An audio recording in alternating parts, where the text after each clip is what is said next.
The thunder cracked like a whip across the Texas sky as Dalton Granger urged his horse forward through the muddy trail, raindrops striking his face like tiny bullets.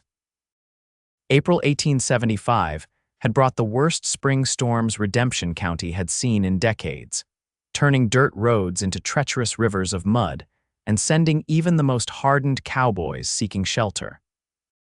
But Dalton wasn't one to back down from a challenge, not when he had a herd waiting for him back at the Rocking G Ranch and supplies that needed fetching from town.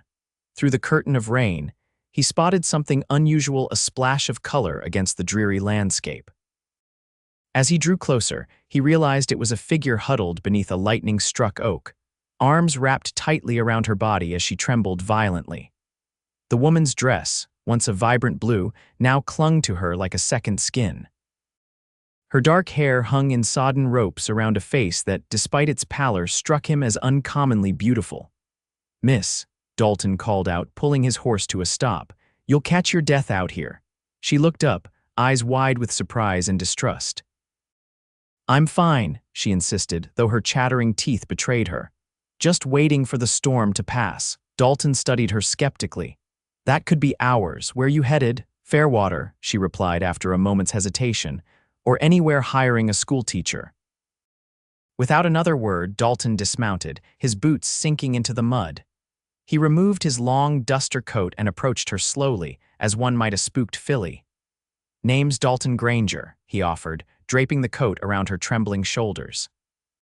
His hands lingered there a moment longer than necessary, an unexpected warmth spreading through his chest as he looked into her eyes. "You'll never freeze again," he promised softly, the words tumbling from his lips before he could consider them. A flush colored her cheeks despite the chill. "Olivia Westbrook," she replied, clutching the coat tighter. "And that's quite a promise for a man I've just met." Dalton smiled, raindrops clinging to his eyelashes. "I don't make promises I can't keep, Miss Westbrook. Now let's get you somewhere dry before this storm drowns us both." He helped her onto his horse, then swung up behind her, acutely aware of her stiffness as she sat ramrod straight in front of him. "Relax," he murmured, reaching around her to take the reins. "I don't bite, unless asked real nice." A startled laugh escaped her lips. "Mr. Granger, you are awfully forward for a stranger." "Just trying to put you at ease," he replied, guiding his horse toward the path that would lead them to his ranch.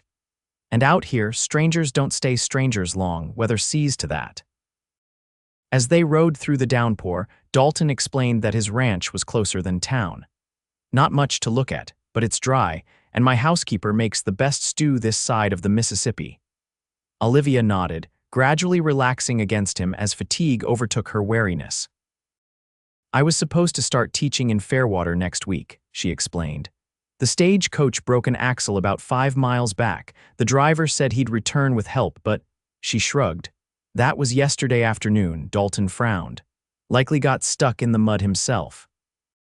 These roads turn treacherous fast. The Rocking G Ranch came into view, a sprawling single-story house with a wide porch, several outbuildings, and fenced pastures where cattle huddled against the weather.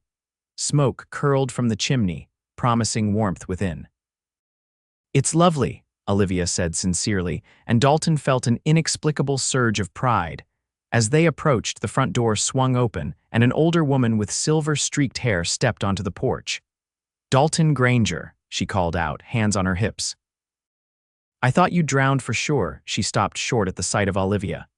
"Well, now, who's this you've brought home?" "Mrs. Keller, this is Miss Olivia Westbrook," Dalton explained, helping Olivia dismount. "She was stranded when her stagecoach broke down. Miss Westbrook, this is Mrs. Keller, the finest housekeeper and most fearsome guardian a bachelor could ask for." Mrs. Keller's stern expression softened. "You poor thing, you're soaked to the bone. Come inside before you catch pneumonia." Once inside, Dalton excused himself to tend to his horse while Mrs. Keller whisked Olivia away to get her into dry clothes. When he returned, shaking water from his hat, he found Olivia seated by the fire in the parlor, wrapped in a quilt, her wet hair combed back and her feet propped on a stool. "There he is," Mrs. Keller announced, "the hero of the hour." Dalton cleared his throat, suddenly self-conscious. "Just doing what any decent man would." "Oh," Mrs. Keller raised an eyebrow, Must be why I've never seen you give away your favorite coat before." Olivia smiled, looking down at the steaming cup of tea in her hands. "I'm truly grateful, Mr. Granger. I don't know what would have happened if you hadn't come along." "Call me Dalton," he said, settling into the chair opposite her. "And it was my pleasure, Miss Westbrook." "Olivia, please," she insisted. "If we're to be stuck together until this weather clears, formalities seem rather pointless." Mrs. Keller bustled back into the room, carrying a tray laden with bowls of beef stew and thick slices of cornbread. "Eat up," she instructed. "Nothing cures a chill like hot food." As they ate, Dalton found himself studying Olivia surreptitiously.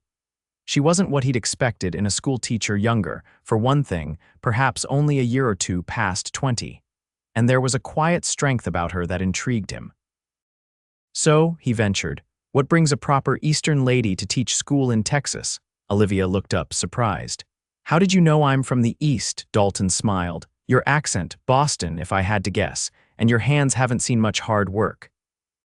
She glanced down at her pale hands, a flush creeping up her neck. "Philadelphia, actually, and you're right, I haven't known much hardship, until recently." Something in her tone suggested a story there, but Dalton didn't press. "Well, we're glad to have you," he said instead. "Folks around here value education, though they don't always show it." "I'm not sure I'll be staying," Olivia admitted. "The Fairwater School Board might not wait for me if I'm delayed too long." Dalton considered this. "The roads won't be passable for at least a few days." "But I know the chairman of that board, Jacob Foster." "Good man. I could send word when the weather clears, explain what happened." Olivia's face brightened. "Would you? That would be enormously helpful." Their conversation flowed easily after that, moving from Olivia's training at a women's college in Philadelphia to Dalton's history with the ranch. He explained how he'd inherited it from his father 4 years earlier, at the age of 22, and had been working to make it profitable ever since. "It wasn't easy at first," he admitted. "Pa left debts and the drought 2 years back nearly finished us, but we're turning things around now." "You should be proud," Olivia said softly. "Building something from almost nothing takes tremendous character." Mrs. Keller, who had been quietly darning socks by the fire, looked up with a knowing smile. "Our Dalton's got character to spare. Just needs a woman's touch around here to make this place truly shine." "Mrs. Keller," Dalton warned, but the old woman just chuckled. "I'm just saying what everyone knows. A man needs a wife, especially one running a ranch this size." Olivia's cheeks colored prettily, but she handled the awkward moment with grace. "I imagine the right partnership could make any venture stronger," she said diplomatically, later after Mrs. Keller had shown Olivia to the guest room. Dalton stood by the parlor window, watching the rain continue to fall. Something about Olivia Westbrook had gotten under his skin, her quiet dignity, perhaps, or the way her eyes lit up when she spoke about teaching. He'd known plenty of women, but none had affected him quite like this. "She's a fine young lady," Mrs. Keller said, returning to collect the dishes. "She is," Dalton agreed cautiously. "Too fine to be stuck teaching in a place like Fairwater," the older woman continued. "That town's half dead since the silver mine closed." Dalton frowned. "What are you suggesting?" Mrs. Keller shrugged innocently. "Just that Redemption County School could use a teacher like her. Our last one ran off with that traveling salesman back in February, if you recall." The idea took root in Dalton's mind as he prepared for bed that night. The local school had indeed been closed for nearly 2 months, with children either going without education or making the long trek to neighboring towns. Having Olivia nearby would benefit the community enormously. And if it meant he might see her regularly, well, that was merely a fortunate coincidence. Morning brought a break in the storm, though dark clouds still threatened on the horizon. Dalton rose early, as was his habit, and found Olivia already awake, standing on the porch with a cup of coffee, watching the sunrise paint the rain-washed landscape in shades of gold. "You're up early," he remarked, joining her. She smiled, the morning light catching in her dark eyes. "Old habits. At home, I was always the first one awake. I liked having a moment to myself before the day began." "You have siblings." 3 younger brothers," she confirmed. "All still in Philadelphia with my parents." Dalton leaned against the porch railing. "Must have been hard to leave them." A shadow crossed her face. "It was necessary," she said simply, then quickly changed the subject. "Your ranch is beautiful in the daylight. How many acres do you have?" "Just over 2,000, he answered, respecting her obvious desire to avoid discussing her departure from home. "Not the biggest spread around, but good land, with water rights to Boot Creek." She nodded appreciatively. "I know very little about ranching, but even I can see you've built something special here." They stood in companionable silence, watching as the ranch came to life around them, cowboys emerging from the bunkhouse, horses nickering in the corral, chickens scratching in the yard. "I should help Mrs. Keller with breakfast," Olivia said eventually. "Before you go," Dalton said, "I had a thought. Our local school's been without a teacher for a couple months now. Children are falling behind. If Fairwater doesn't work out, or even if it does, would you consider taking the position here instead? The pay's likely better, and you'd have a proper place to stay, the schoolmistress's cottage." Olivia looked surprised, then thoughtful. "I hadn't considered alternatives. I have a contract with Fairwater." "A contract they might have already voided by hiring someone else," Dalton pointed out gently. "Just something to consider. The school board meets Friday evenings at the church. I could introduce you if you'd like." She studied his face as if trying to determine his motives. "Why are you helping me, Dalton?" The question caught him off guard. "Because you needed help," he answered honestly. Then, with a half smile, "And because our children deserve a teacher who cares enough to travel across the country for them." Olivia seemed satisfied with his answer, nodding slowly. "I'll think about it, thank you." After breakfast, Dalton had to attend to ranch business, checking fences damaged in the storm, moving cattle to drier pastures, and assessing whether the road to town was passable yet. He left Olivia in Mrs. Keller's capable hands, promising to return by dinner. The day's work was grueling but necessary, giving him time to consider his growing attraction to Olivia. He'd never been one for swift entanglements, preferring the uncomplicated company of saloon girls when loneliness grew too pressing. The idea of pursuing a respectable woman like Olivia, a schoolteacher, no less, was daunting. Yet something about her called to him. Perhaps it was the mystery in her eyes, or the way she'd handled her misfortune with such composure. Whatever it was, he found himself looking forward to returning home in a way he hadn't since his father was alive. When he arrived back at the ranch house that evening, the smell of fresh bread greeted him. He found Olivia in the kitchen, flour dusting her borrowed dress, laughing with Mrs. Keller as they prepared dinner. "Didn't know schoolteachers could bake," he commented, washing up at the pump sink. Olivia turned, her smile warming him more effectively than the kitchen's heat. "There's a great deal you don't know about me, Mr. Granger." "Looking forward to learning," he replied, holding her gaze until Mrs. Keller cleared her throat pointedly. Over dinner, Dalton shared his assessment of the roads. "Still too muddy for safe travel," he concluded. "But if the weather holds, they should be passable by tomorrow afternoon." "I can take you to Fairwater then, if you're still set on going." Olivia set down her fork carefully. "Actually, I've been thinking about your suggestion, about the school here." She glanced at Mrs. Keller, who was pretending not to listen. "Would it be possible to visit it tomorrow?"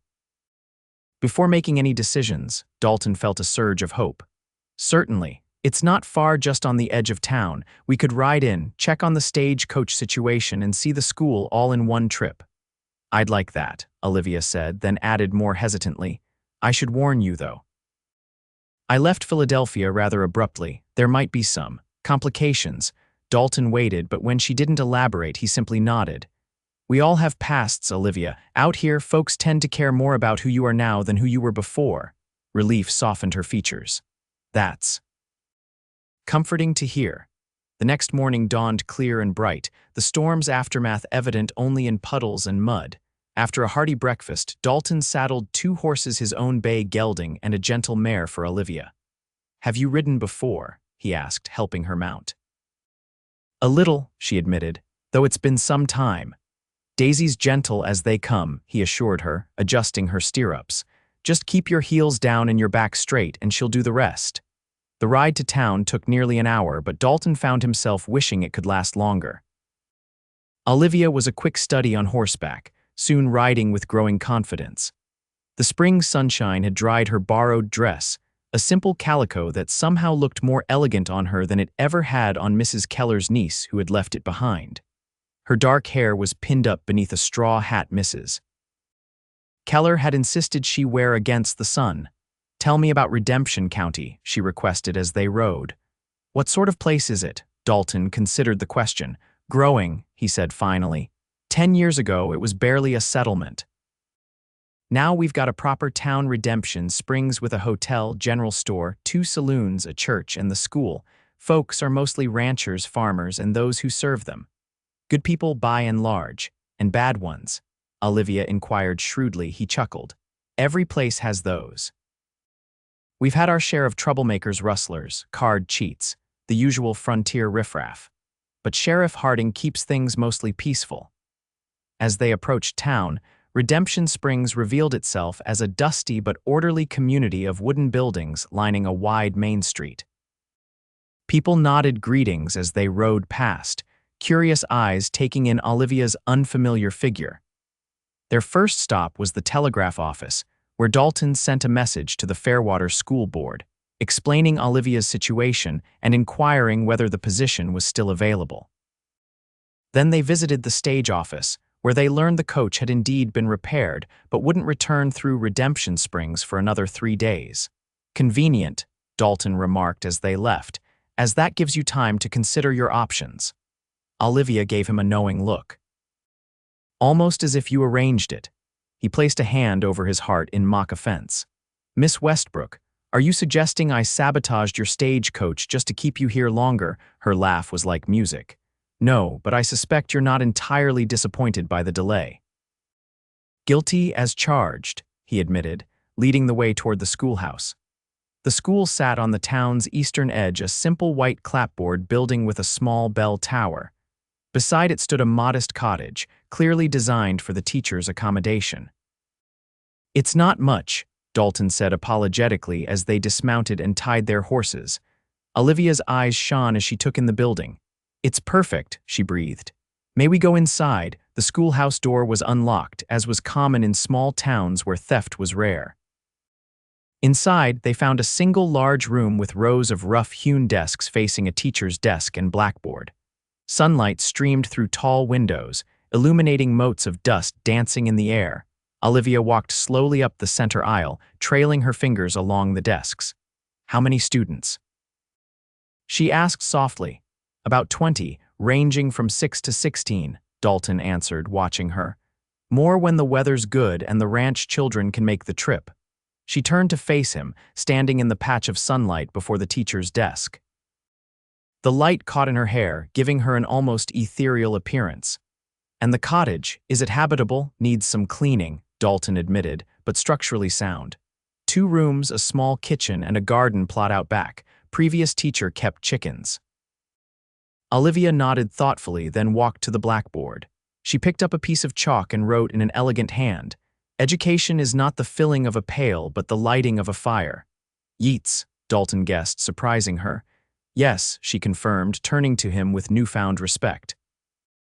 "You're familiar with his work," Dalton shrugged, slightly embarrassed. "My mother was a great reader, insisted I become one too, even when Pa thought it was a waste of a cowboy's time." "She sounds like a remarkable woman." "She was," he agreed quietly. "Died when I was 15, influenza." Olivia's expression softened with sympathy. "I'm sorry." After a moment, she gestured around the room. "Would you really want me to teach here? A stranger you found in the rain." Dalton stepped closer, suddenly aware of how alone they were. "You don't feel like a stranger, Olivia." "That's what puzzles me. Feels like I've known you much longer than 2 days." Her cheeks flushed, but she didn't back away. "Perhaps that's just your kindness speaking." "I'm not always kind," he said, his voice dropping lower. "Ask any of my cowboys after I've found them sleeping on watch." A smile played at her lips. "Yet you gave your coat to a stranger in a storm." "Only the pretty ones," he teased, then grew serious. "The school board would be lucky to have you, and yes, I'd be pleased if you stayed in Redemption County. Very pleased." The air between them seemed to thicken, charged with unspoken possibilities. For a moment, Dalton thought he might kiss her, wanted to, with an intensity that startled him. But the sound of children's voices outside broke the spell. Olivia stepped back, composing herself as the schoolhouse door swung open and 3 young boys tumbled in, stopping short at the sight of adults in their domain. "Mr. Granger," the tallest exclaimed. "We were just, looking for your marbles," Dalton suggested dryly. "Boys, this is Miss Westbrook. She might be your new teacher if we're all very lucky and on our best behavior." The boys stared at Olivia with undisguised curiosity. "Are you really a teacher, madam?" the youngest asked. "I am," Olivia confirmed, smiling warmly. "And who might you be?" "I'm Tommy Miller," the boy answered. "This is my brother Sam, and that's Will Cooper." He cocked his head. "Can you do sums? Miss Jenkins couldn't do hard sums." Olivia's eyes twinkled. "I can do quite difficult sums, yes. Would you like me to demonstrate?" For the next half hour, Olivia held court with the boys, answering their increasingly challenging arithmetic questions, and then turning the tables by testing their knowledge of geography. Dalton watched, leaning against the wall, increasingly certain that Redemption County needed Olivia Westbrook and that he might need her even more. Finally, he interrupted the impromptu lesson. "Boys, Miss Westbrook and I need to be getting back. But if you're interested in more learning, you might want to tell your parents to attend the school board meeting tomorrow night." After the excited boys had run off to spread the news, Dalton and Olivia exited the schoolhouse, closing the door behind them. "You're a natural," Dalton observed as they untied their horses. "Those boys will be singing your praises all over town by supper." "They're bright children," Olivia replied, clearly pleased. "Eager to learn. That's all any teacher could ask for." As they prepared to mount up, Dalton noticed a well-dressed man watching them from across the street, a stranger, judging by his city clothes and the way he studied them with open curiosity. "Someone you know?" Dalton asked Olivia quietly. She glanced in the direction he indicated, and her face went pale. "No," she said quickly, too quickly. "No one important." Dalton didn't believe her for a moment, but he didn't press the issue as they mounted and rode out of town. Whatever ghosts haunted Olivia Westbrook, they were her business unless she chose to share them. Still, he found himself looking back several times, relieved to see no sign of pursuit. They rode in silence for several minutes before Olivia spoke again. "I'm sorry for my reaction back there. It was unexpected to see someone who reminded me of Philadelphia." "No need to explain," Dalton assured her. "Though if there's trouble, I'd like to know what kind." Olivia hesitated, then sighed. "It's nothing dangerous, just complicated. I left Philadelphia rather suddenly, as I mentioned. There was a man, Edwin Harrington, my father's business partner's son. It was expected that we would marry." Dalton felt a cold weight settle in his stomach. "Are you engaged?" "No," she said firmly, though Edwin believed otherwise. "When I refused his proposal, it created something of a scandal. My father was furious the Harringtons were important to his business. I was given a choice, reconsider Edwin's offer or leave." Her chin lifted defiantly. "So I left." Relief washed through Dalton, followed quickly by admiration. "That took courage." "Or foolishness," she replied with a self-deprecating smile. "I've questioned my decision more than once, especially when the stagecoach broke down in that storm." "And now?" Dalton asked, acutely aware that her answer mattered to him far more than it should. Olivia turned to look at him, her expression softening. "Now I'm beginning to think it might have been Providence after all." The return ride to the ranch passed pleasantly, their conversation turning to lighter topics, Olivia's teaching philosophy, Dalton's plans for expanding his herd, the merits of Eastern culture versus Western practicality. By the time they reached the rocking G, Dalton felt as if he'd known her for years rather than days. Mrs. Keller met them at the door, her expression unusually grave.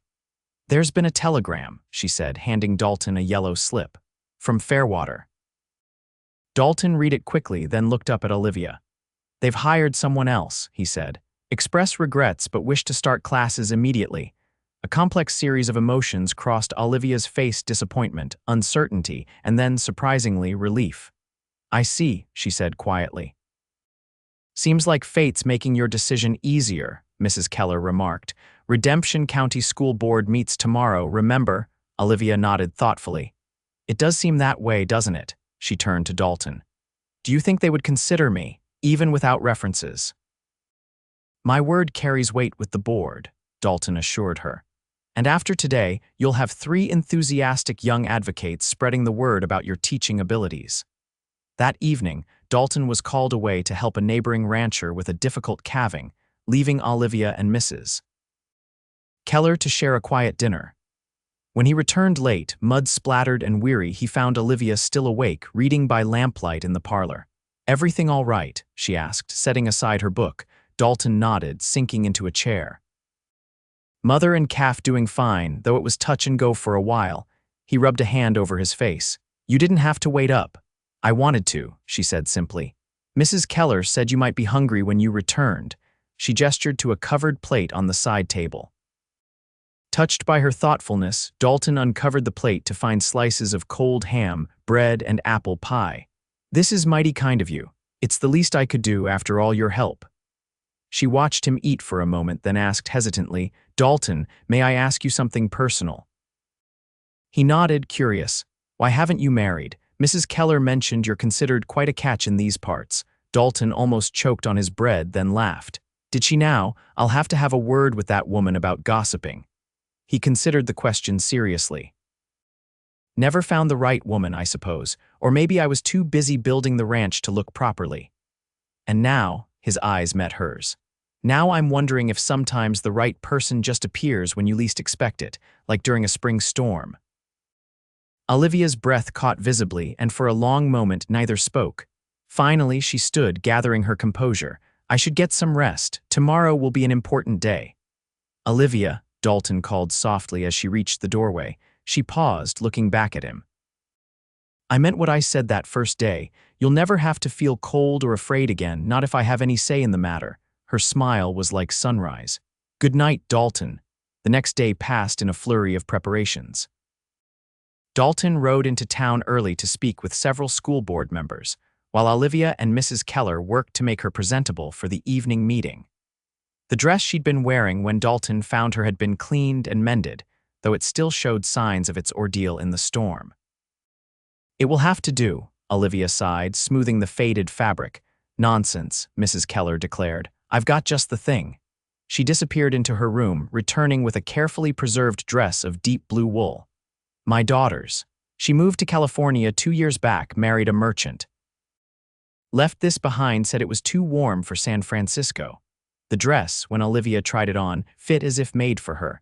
The rich color brought out the warmth in her complexion and made her dark eyes seem even more luminous. "You look like a proper schoolmistress," Mrs. Keller approved.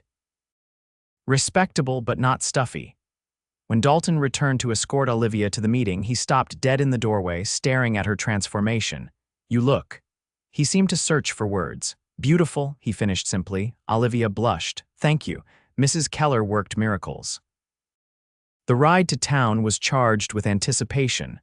Dalton explained that he'd spoken with several board members and all had expressed interest in meeting her. "The last teacher left them in a bind," he said. "They're eager for someone qualified, and honestly, after 2 months without school, they'd probably hire almost anyone who can read." "That's not very reassuring," Olivia laughed nervously. "You'll do fine," he assured her. "Just be yourself." The school board meeting was held in the church, with 5 members seated at a table at the front of the room. The minister, Reverend Thomas, the town doctor, Dr. Wilson, the general store owner, Mr. Perkins, a prominent rancher, Mr. Martinez, and a farmer's wife, Mrs. Cunningham. To Dalton's surprise, nearly half the town had turned out as well, filling the pews with curious onlookers. "Word travels fast," he murmured to Olivia as they entered. After brief introductions, Reverend Thomas invited Olivia to tell them about her qualifications. Standing before the assembly, she spoke clearly and confidently about her education at the Philadelphia Women's College, her experience tutoring her brothers and the children of family friends, and her philosophy on teaching. "I believe every child deserves not just literacy and numeracy," she concluded, "but the tools to think critically and the encouragement to pursue knowledge throughout their lives." "Very pretty words," Mr. Perkins commented, "but can you handle discipline? Some of our boys are rough characters." "I met 3 of your students yesterday," Olivia replied with a smile. "They seemed eager to learn, not to misbehave, but yes, I can maintain order.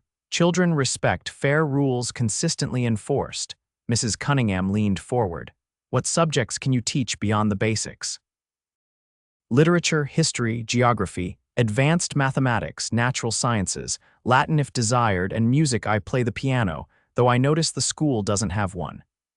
It could, Dalton interjected from his seat, if having one would enhance the children's education. The board members exchanged impressed glances. Miss Westbrook, Dr. Wilson said, forgive my directness, but why would a woman of your education choose our small town? Surely there are better opportunities elsewhere.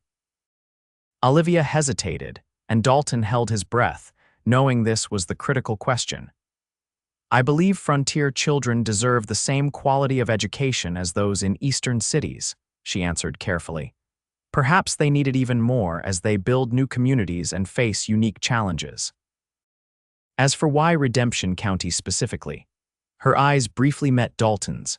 Sometimes fate intervenes in unexpected ways. I was meant for Fairwater, but a broken axle and a rainstorm brought me here instead. I choose to see that as providence. Reverend Thomas smiled approvingly. Well said, Miss Westbrook. After a few more questions, the board asked Olivia to step outside while they deliberated. Dalton accompanied her to the church steps where they stood in the cooling evening air. You were magnificent, he told her. I was terrified, she admitted. Still am. Don't be, they'd be fools not to hire you. Olivia turned to face him fully. And if they do, what then? The question held layers of meaning beyond the immediate concern of employment. Dalton took her hand, his calloused fingers gentle against her smooth skin. Then you'll teach our children and live in the teacher's cottage and become part of this community. He paused, gathering courage. And perhaps, if you're willing, you might allow a certain rancher to call on you, properly. Her eyes widened. Dalton, we've known each other only 3 days. 3 days that feel like a lifetime, he countered. I'm not proposing marriage, Olivia. Not yet. Just the chance to see if what I'm feeling, what I think we're both feeling, is real. Before she could respond, the church door opened, and Reverend Thomas beckoned them back inside. The board members now wore unanimous smiles. Miss Westbrook, Reverend Thomas announced, we would be honored if you would accept the position of teacher at Redemption County School beginning immediately. Relief and joy washed over Olivia's face. I accept with gratitude. The room erupted in applause, and suddenly they were surrounded by well-wishers' parents eager to meet the new teacher, children peeping shyly from behind their mothers' skirts, townspeople offering welcome. It was nearly an hour before they could politely extract themselves. By then, night had fallen and a waxing moon illuminated their ride back to the ranch. I can move into the cottage tomorrow, Olivia said as they rode. Mrs. Cunningham offered to help me clean it in the morning. No rush, Dalton assured her. You're welcome at the ranch as long as you'd like. He hesitated, then added, though I understand if you prefer the proprieties of your own place. Olivia was quiet for a moment. Dalton, about what you said earlier, about calling on me, he held his breath. I'd like that, she said softly. Very much, but I should tell you something first. She took a deep breath. The man we saw in town yesterday, I recognized him. He works for Edwin's father. I don't know if he recognized me or if it was coincidence, but if he did. You think Edwin might come looking for you? Dalton asked, a protective instinct rising within him. It's possible. Edwin doesn't like losing, and in his mind, I belong to him. She shook her head in frustration. I don't want to bring trouble to your door or to this community.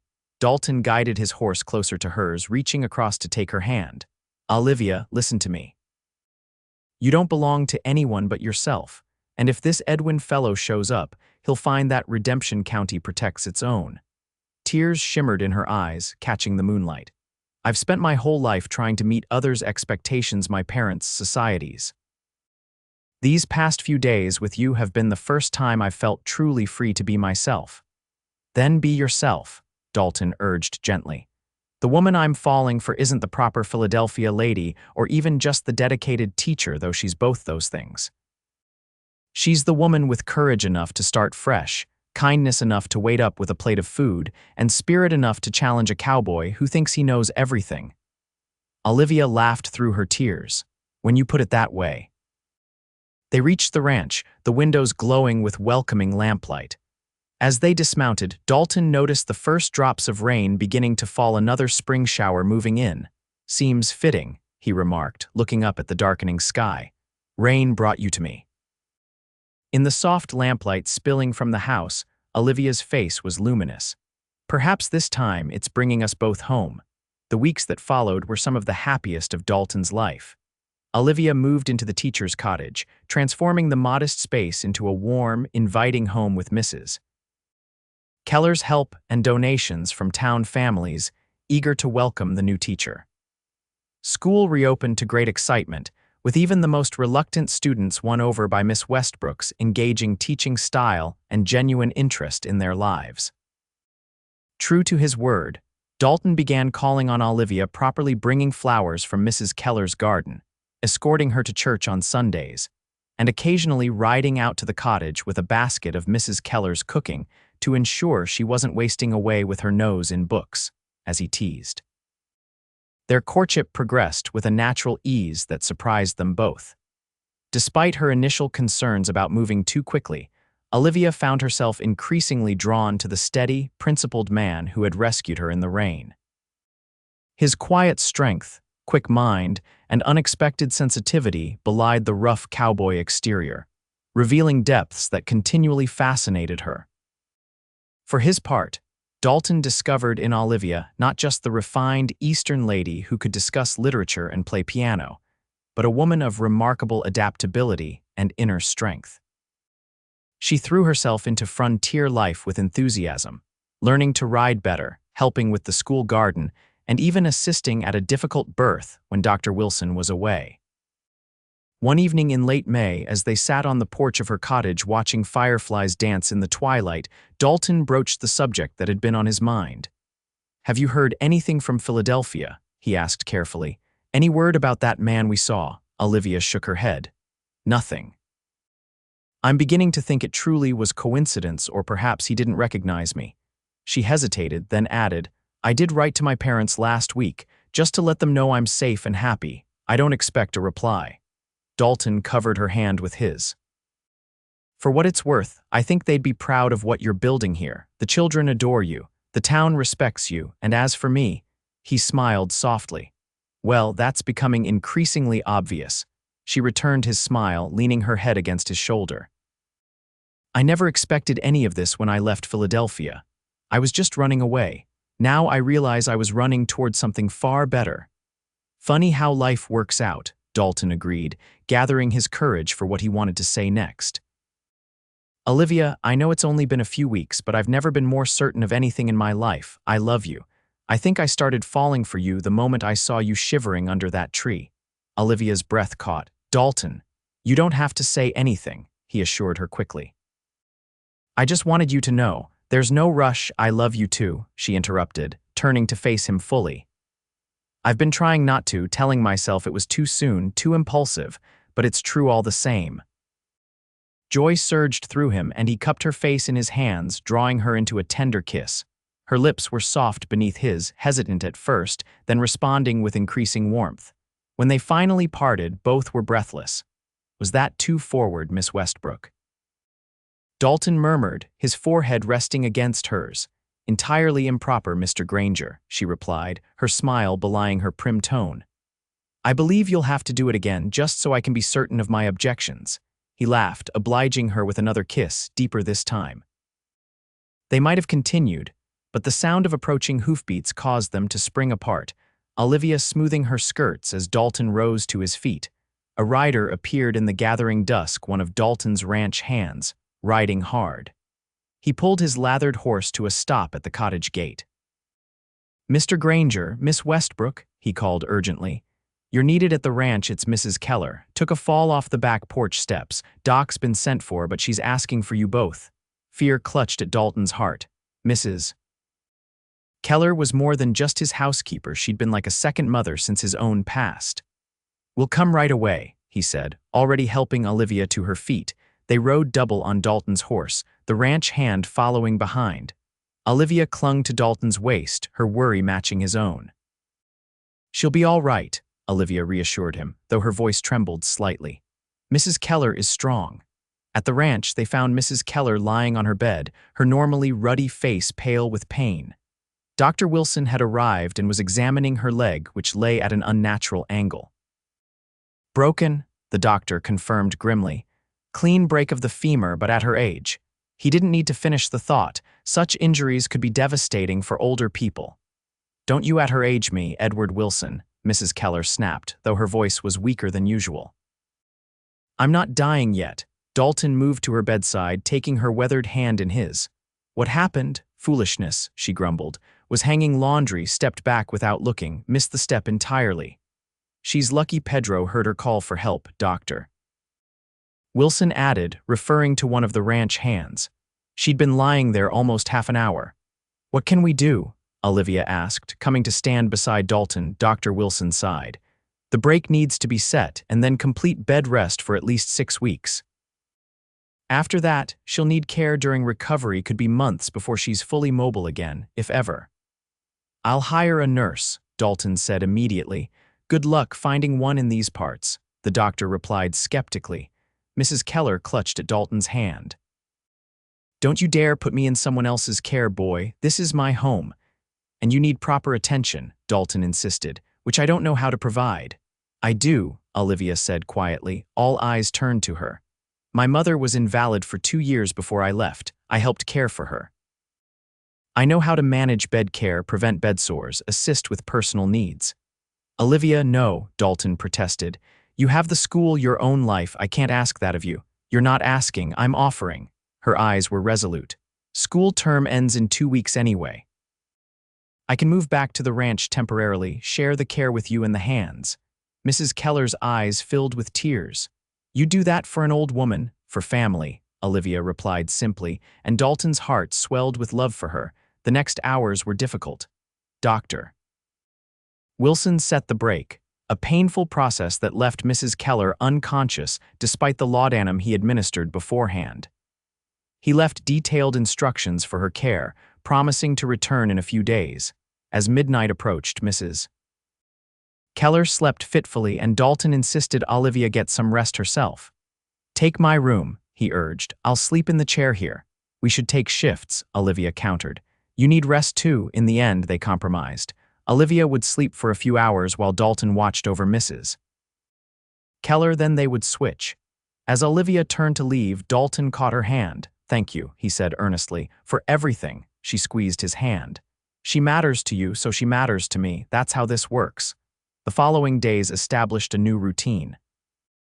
Olivia rode to school each morning, returning to the ranch immediately after classes to relieve Dalton or Pedro, who took turns sitting with Mrs. Keller during the day. Evenings were spent together in the sick room, often with Olivia reading aloud while Dalton managed ranch business from a makeshift desk nearby. Despite the circumstances, there was a domestic harmony to the arrangement that neither could deny. They worked together seamlessly, anticipating each other's needs, communicating with glances and light touches that grew increasingly familiar. Even Mrs. Keller, despite her discomfort, noted their deepening connection. "You two," she observed one evening as Olivia adjusted her pillows, "are like an old married couple already. Might as well make it official." "Mrs. Keller," Olivia exclaimed, blushing furiously. "What? I'm old and in pain, gives me the right to speak plain." The older woman fixed Dalton with a pointed stare. "Don't tell me you haven't thought about it, boy." Dalton cleared his throat, embarrassed but not denying it. "There's a proper time and way for such things, Mrs. Keller." "Life's too short for propriety," she retorted. "My Harold waited too long to ask me. Wasted years we could have had together." The words hung in the air long after Mrs. Keller drifted off to sleep. Later, as Dalton walked Olivia to his room, which she'd been using while staying at the ranch, the tension between them was palpable. "She means well," Dalton said finally, breaking the silence. "I know."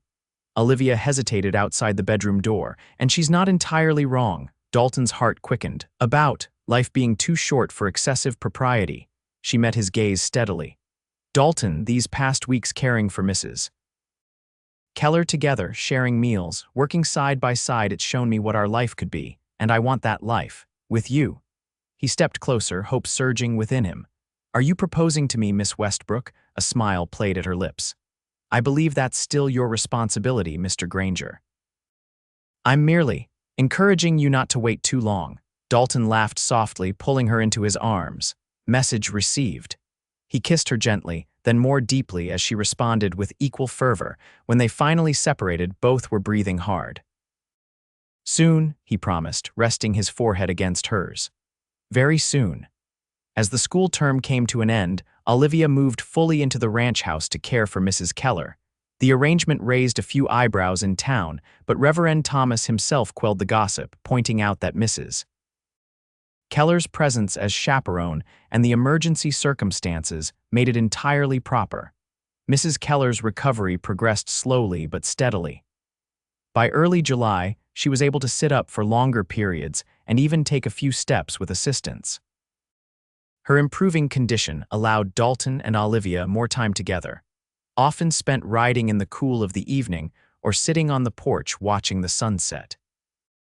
On one such evening, as they returned from a ride to a nearby creek where they'd enjoyed a simple picnic, Dalton suggested they check on a new foal born the previous day. "She's in the small paddock by the barn," he explained, helping Olivia dismount. "First-time mother, so we're keeping a close eye on them."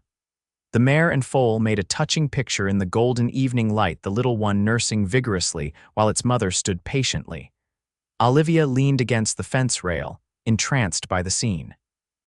"She's beautiful," she murmured as the foal finished and began prancing around its mother on spindly legs. "What will you name her?" "I thought you might like to do the honors," Dalton said, reaching into his pocket, "since she's yours." Olivia turned to him in surprise. "Mine, what do you mean?"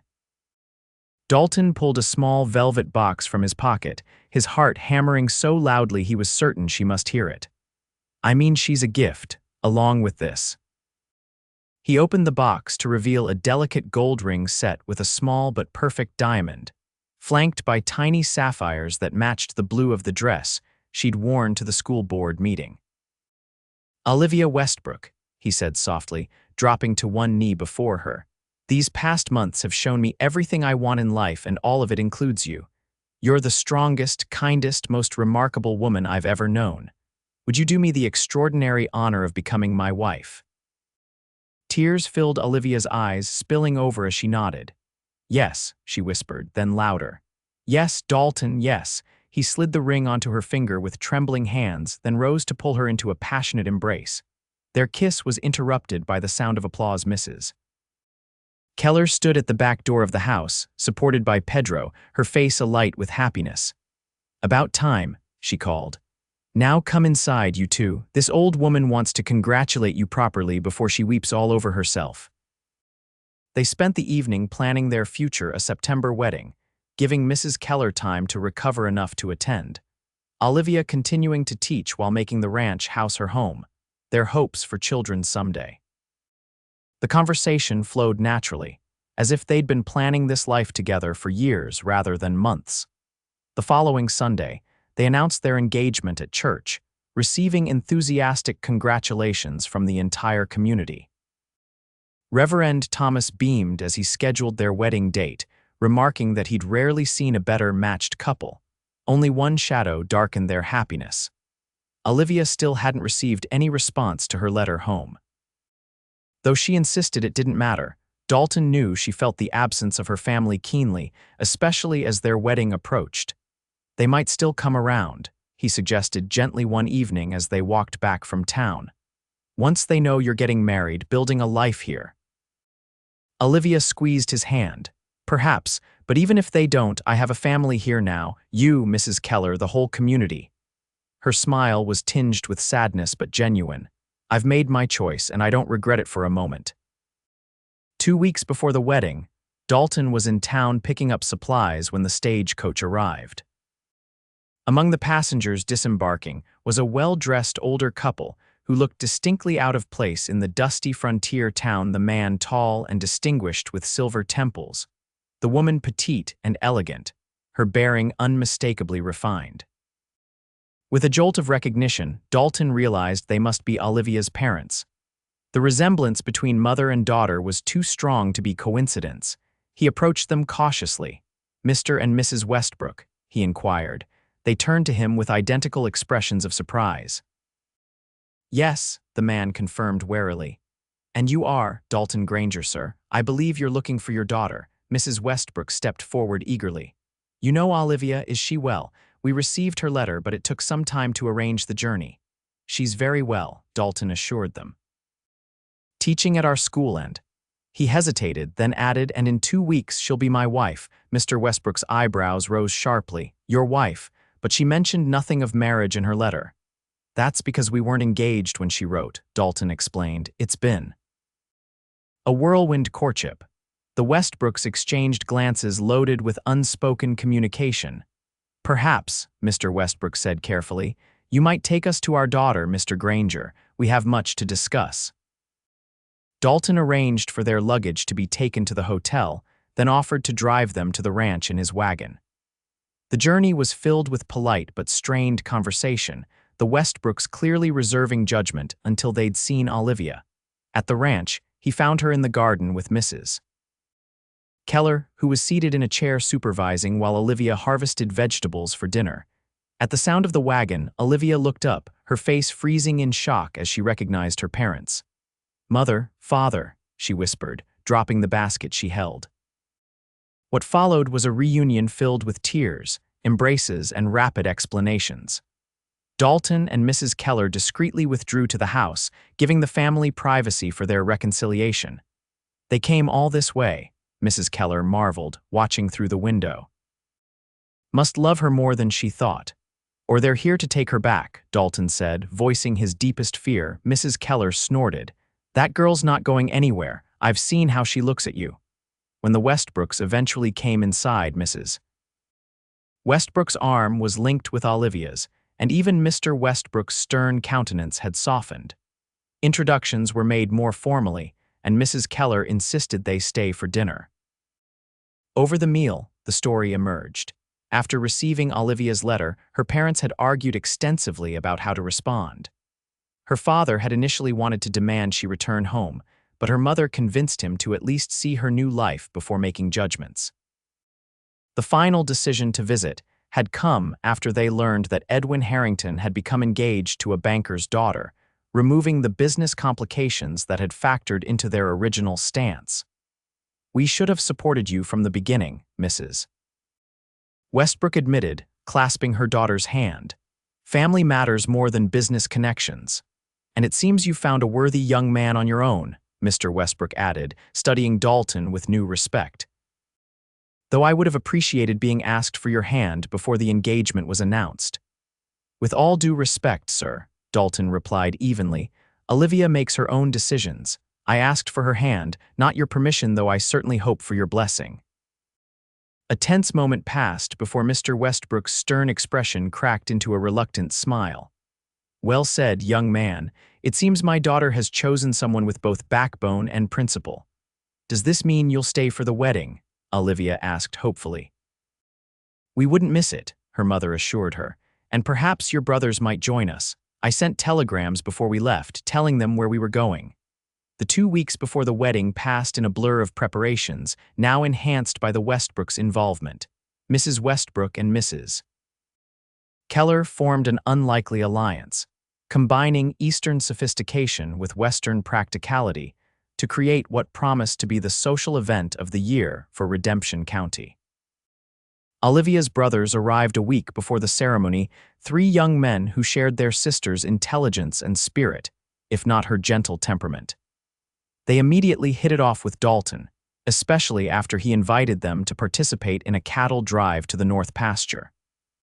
The wedding day dawned clear and bright, a perfect September morning. The church was decorated with wildflowers and ribbon, packed to overflowing with townspeople and ranchers from across the county. Dalton stood at the altar with his foreman as best man, heart racing as he waited for his bride. When the doors opened and Olivia appeared on her father's arm, Dalton's breath caught in his throat. She wore a gown of ivory satin that Mrs. Westbrook had somehow managed to have sent from Philadelphia, its simple lines and subtle embroidery perfectly suiting both the occasion and Olivia's natural elegance. Her dark hair was crowned with a wreath of wildflowers, and her face glowed with happiness as their eyes met across the crowded church. The ceremony itself passed in a haze of joy for both of them. They spoke their vows clearly, promising to love, honor, and cherish each other for all their days. When Reverend Thomas pronounced them husband and wife, the cheer that rose from the congregation nearly lifted the roof.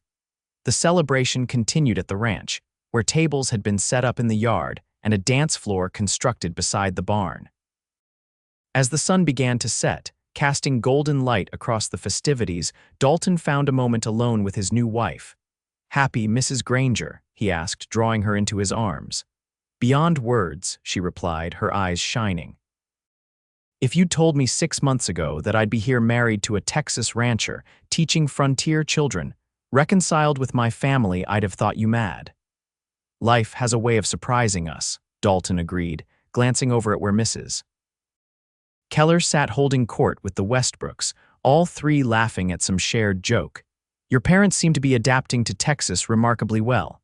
Olivia followed his gaze. "Mother's already talking about visiting again next summer. And father's been asking entirely too many questions about cattle breeding."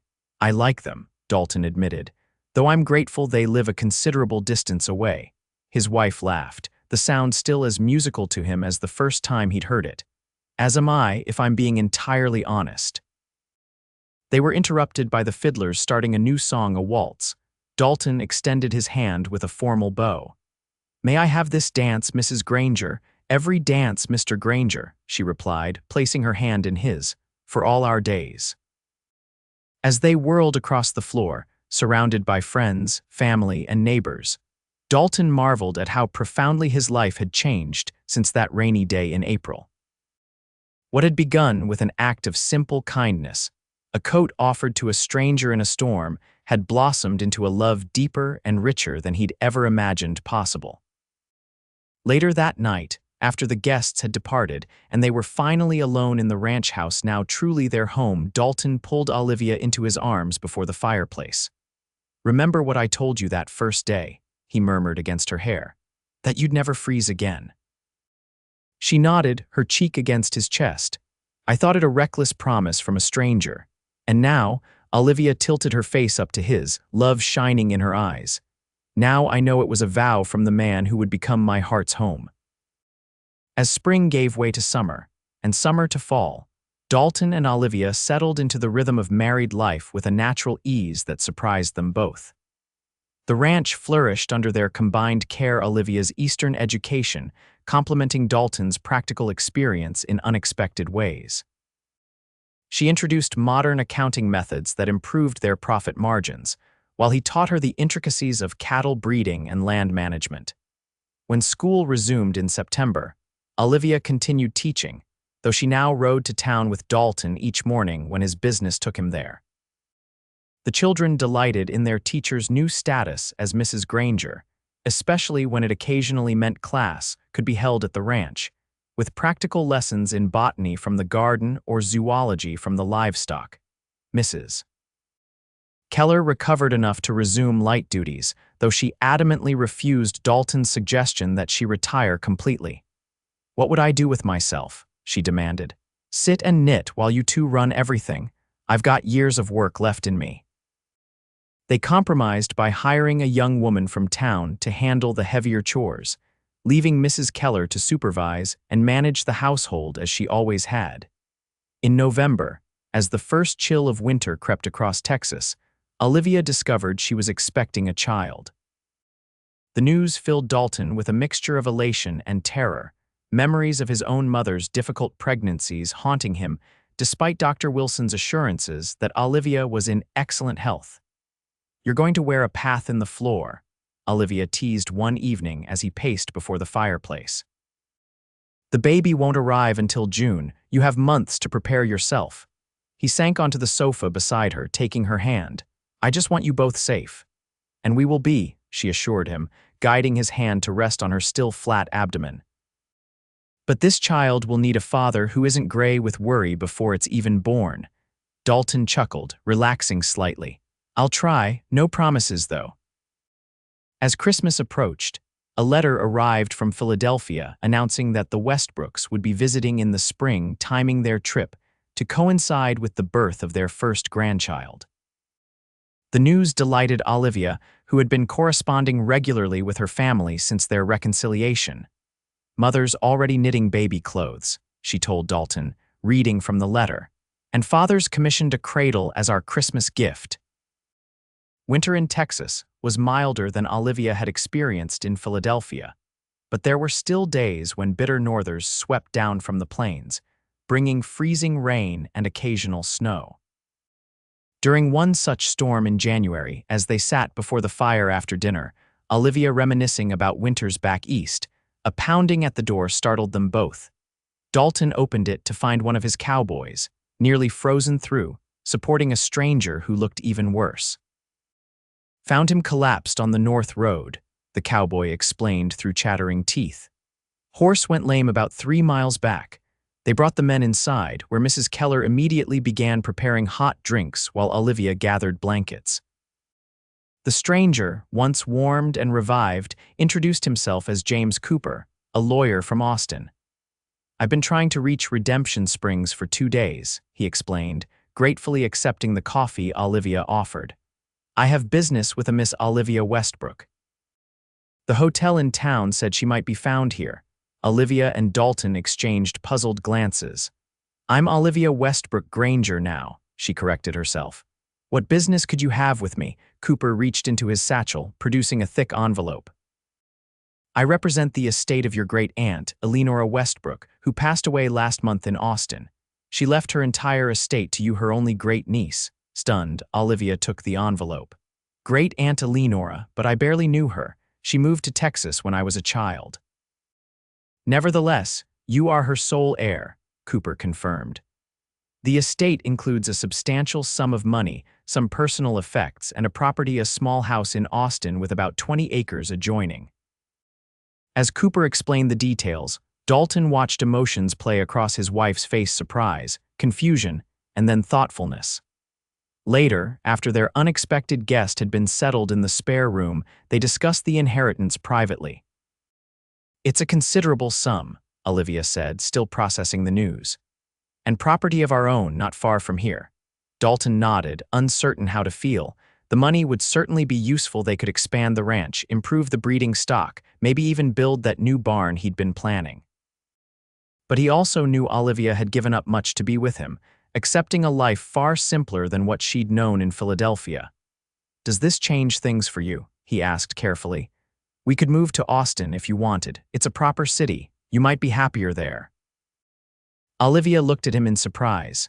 "Move? Why would we move? Our life is here." Relief washed through him. "I just thought, with the baby coming, you might want more comfort, more society." She shook her head firmly. "Dalton Granger, I chose this life, chose you because it's what I want. Not because I had no other options." She took his hand, placing it over her slightly rounded abdomen. "This is our home, where our child will grow up knowing both books and horses, poetry and cattle drives." He pulled her close, overwhelmed by gratitude. "What did I do to deserve you?" "You found me in the rain," she reminded him, smiling against his chest, "and promised I'd never freeze again."